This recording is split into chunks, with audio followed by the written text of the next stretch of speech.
اس کی تین کیفیات ہو سکتی ہیں. کیوں اللہ کی طرف سے یہ چیزیں آتی ہیں؟ سب سے پہلی شے ہے، اب وہ جو آیات میں نے سنائی تھی وہ سن لیجیے پہلے ترجمہ. سورہ تغابن میں فرمایا ما صاب من مصیبت الا باذن اللہ. دیکھو کوئی مصیبت تم پر نہیں آ سکتی، نہیں آتی مگر اللہ کے اذن سے. ومن یؤمن باللہ، اور جو شخص اللہ پر ایمان رکھتا ہو یہدی قلبہ، اللہ اس کے دل کو ہدایت دے دیتا ہے، اس کے دل کو سکون عطا کر دیتا ہے.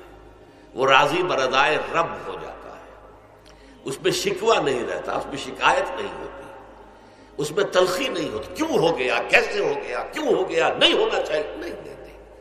یہ سارا جو پیچ آدمی کھاتا رہتا ہے نا اندر ہی اندر، وہ جو پیچ کھا رہا ہے یہ سب پیچ سے نجات نہیں گئی.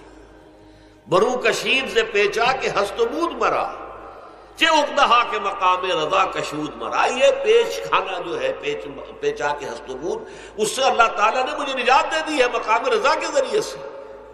کتنے بڑے بڑے عقدے میرے حل ہو گئے اس مقام رضا سے. چے اقدہا کہ مقام رضا کشود میرا، میرے تو بہت سے عقدے اس سے حل ہو گئے.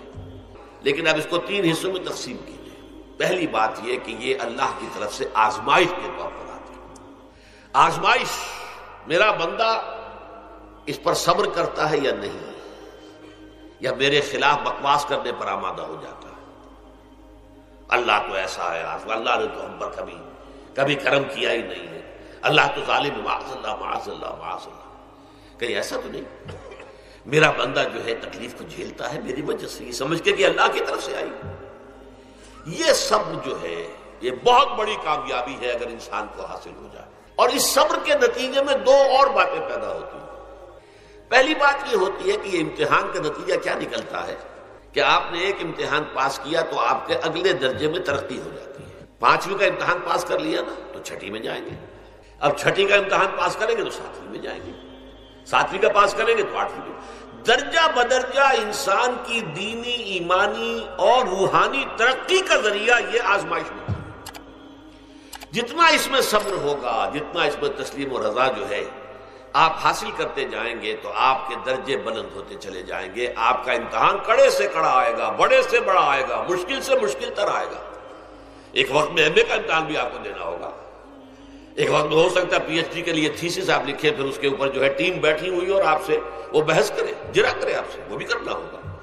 لیکن یہ کہ اگر پرائمری ہی میں فیل ہو گئے تو اس کا سوال ہی پیدا نہیں ہوتا کہ کبھی آپ ایم اے کا یا پی ایچ ڈی کا تھیسس بھی لکھیں. اور اسی کو دوسرے انداز میں کہا گیا ہے قرآن مجید میں وَلِيُبْلِيَ الْمُؤْمِنِينَ مِنْهُ بَلَاءً حَسَنًا. اصل میں ابلا کہتے ہیں، بلا یبلو جو ہے عربی زبان میں آتا ہے آزمانا. خلق الموت والحیات لیبلوکم ایکم احسن عملا. یہی معنی ابتلا کے میں، ابتلا یبتلی آزمانا. ابلا یبلی جو آتا ہے باب افعال سے، اس میں آتا ہے کسی کو کسی تکلیف میں ڈال کر اس کو نکھارنا، کہ اس کا جوہر نکھر جائے، اس کے اندر جو خیر ہے وہ اور چمک جائے، لوگوں کو بھی معلوم ہو جائے کہ یہ شخص اس مقام کا اہل ہے، اس کے اندر یہ صلاحیت ہے، اس میں یہ قوت موجود ہے.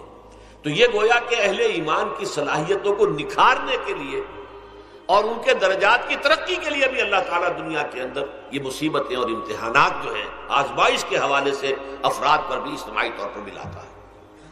اور ایک اس کا اور بھی ہے، اہل ایمان پر اس طرح کی ابتلا و آزمائش کی ایک نوعیت اور بھی ہے، اور وہ یہ ہے کہ جو بھی آپ سے غیر ارادی طور پر یا یہ کہ آپ نے کوئی گناہ ارادی طور پر بھی کر لیا، اللہ تعالیٰ اس کی سزا اسی دنیا میں دے کر آخرت کی سزا سے محفوظ کر دے.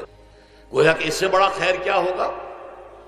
یہاں کی سزا کیا ہے؟ جھیل لی آپ نے، بخار آ گیا، ٹانگ ٹوٹ گئی، چلیے 3 مہینے آپ بستر پر پڑے رہے نا، اور کیا ہوا؟ کچھ نہیں. لیکن یہ کہ آخرت کی سزا ملتی ہے بہت عظیم ہوتی ہے.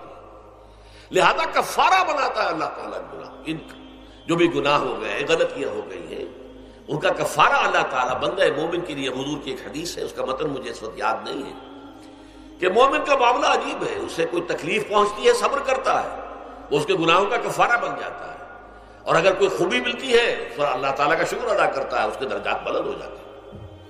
تو یہ معاملہ جو ہے اللہ تعالیٰ کی طرف سے بندہ مومن کے حق میں خیر کہ در حقیقت اس کے ان گناہوں کی پاداش کہ جو اس نے یہاں کر لیے ہیں یہی دنیا میں دے کر دھو دیا جائے، پاک کر دیا جائے۔ جیسے آپ کو معلوم ہے دھوبی جو ہے کپڑے کو بھٹی میں چڑھاتا ہے، گرم پانی میں ڈالتا ہے کہ ڈالتا ہے تاکہ اس کا میل نکلے، اس کے آگے پٹکتا بھی ہے ذرا اس کو تاکہ وہ میل اچھی طرح چھٹ جائے اس سے۔ اسی طرح اگر دنیا میں ہمارے میل چھٹ جائیں، دنیا میں اگر ہمارے گناہ دھل جائیں تو یہ بڑے نفع کا سودا ہے، بڑے نفع کا سودا ہے، بڑے نفع کا سودا ہے۔ اس اعتبار سے آپ غور کیجئے کہ اگر یہ حقائق ہمارے سامنے رہے تو کیا کوئی تکلیف دنیا کی ہمیں بھاری محسوس ہوگی؟